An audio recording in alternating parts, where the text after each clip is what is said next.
Assalamualaikum warahmatullahi wabarakatuh. Perkenalkan, nama saya Rizkyawati dengan nomor NIM 28920500104 dari Prodi Manajemen Mata Kuliah Pendidikan Agama Islam 3 oleh dosen pengampu Bapak Adian Sudarman SAG MPDI, semester 3, Fakultas Ekonomi dan Bisnis Universitas Pancasakti Bekasi. Video kali ini dibuat bertujuan untuk memenuhi salah satu tugas UAS dari mata kuliah PAI 3. Pada video kali ini saya akan membawakan materi tentang pengertian, urgensi, dan tujuan studi Islam. Materi pembahasannya ada pengertian studi Islam, urgensi studi Islam, tujuan studi Islam.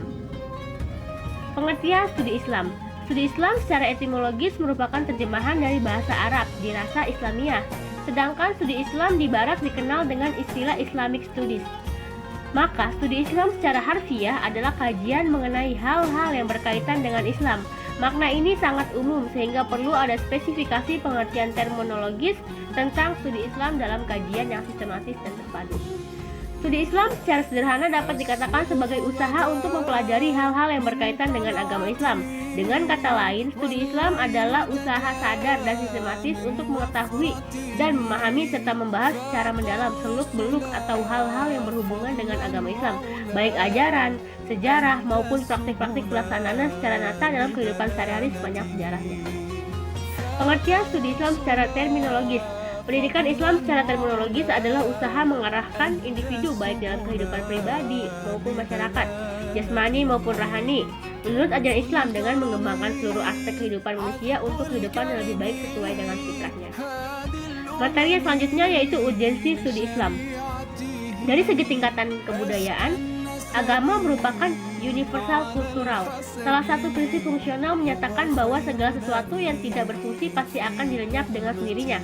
Karena agama Islam dari dulu hingga sekarang dengan tangguh menyatakan eksistensinya. Hal ini berarti bahwa agama mempunyai dan memerankan sejumlah peran dan fungsinya di masyarakat. Oleh karena itu, studi Islam dituntut untuk membuka dirinya agar studi Islam mampu mengembangkan dan beradaptasi dengan dunia modern serta menjawab tantangan kehidupan dunia dan budaya modern. Urgensi studi Islam di sini ada 3.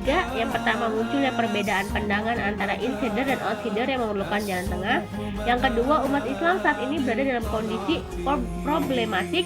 Yang ketiga, umat Islam dan peradabannya berada dalam suasana problematik. Yang pertama, munculnya perbedaan pandangan antara insider dan outsider yang memerlukan jalan tengah.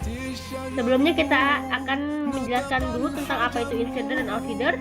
Insider adalah para pengkaji agama yang berasal dari agamanya sendiri atau orang dalam. Sedangkan outsider adalah para pengkaji non-muslim yang mempelajari Islam dan menafsirkannya dalam berbagai analisis dan pembacaan dengan metodologi tertentu atau orang luar. Problem insider dan outsider muncul pasca jatuhnya kejayaan Islam, lalu ilmu pengetahuan pindah ke Barat. Dari sini orang-orang Barat kemudian mulai mempelajari Islam yang pada akhirnya muncul kajian Orientalisme. Pada saat itu, studi Islam di Barat didorong untuk kebutuhan akan kekuasaan koloni untuk belajar dan memahami masyarakat yang mereka kuasai, sehingga studi Islam di Barat juga perlu diuji. Seorang peneliti selalu menghadapi problem serius, diantaranya teramat sulit bagi peneliti untuk melakukan studi yang bersifat objektif, mungkin netral dan terhindar dari bias, apalagi ketika menyentuh ajaran-ajaran normatif agama yang dianutnya. Yang kedua, umat Islam saat ini berada dalam kondisi problematik. Seperti yang kita ketahui, saat ini umat Islam berada dalam posisi yang terpinggirkan dan lemah dalam berbagai aspek kehidupan. Sementara di sisi lain, dunia terus berkembang dengan modernisasinya. Dalam kondisi tersebut, umat Islam dituntut untuk melakukan gerakan pemikiran yang diharapkan dapat menghasilkan konsep pemikiran yang cemerlang untuk mampu bersaing dengan perkembangan globalisasi.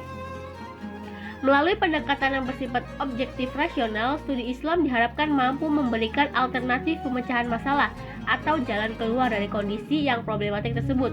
Studi Islam diharapkan dapat mengarah dan bertujuan untuk mengadakan usaha-usaha pembaharuan dan pemikiran kembali ajaran-ajaran Islam agar mampu beradaptasi dan menjawab tantangan secara tuntutan zaman dengan tetap berpegang teguh pada sumber dasar ajaran Islam, yaitu Al-Quran dan As-Sunnah. Yang ketiga, umat Islam dan peradabannya berada dalam suasana problematik.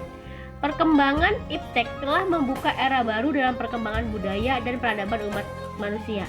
Dunia tampak sebagai suatu sistem yang saling memiliki ketergantungan. Oleh karenanya, umat manusia tentunya membutuhkan aturan, norma, serta pedoman dan berpegangan hidup yang dapat diterima oleh semua bangsa. Umat manusia dalam sejarah peradaban dan kebudayaannya telah berhasil menemukan aturan, nilai, norma sebagai pegangan dan pedoman yang berupa agama, filsafat, ilmu pengetahuan, dan teknologi. Umat manusia pada masa yang serba canggih semakin menjadikan manusia modern kehilangan identitasnya serta kemanusiaannya, artinya sifat-sifat manusianya. Islam sebagai agama yang rahmatul lil alamin tentunya mempunyai konsep atau ajaran yang bersifat manusiawi dan universal yang dapat menyelamatkan umat manusia dan alam semesta dari kehancurannya.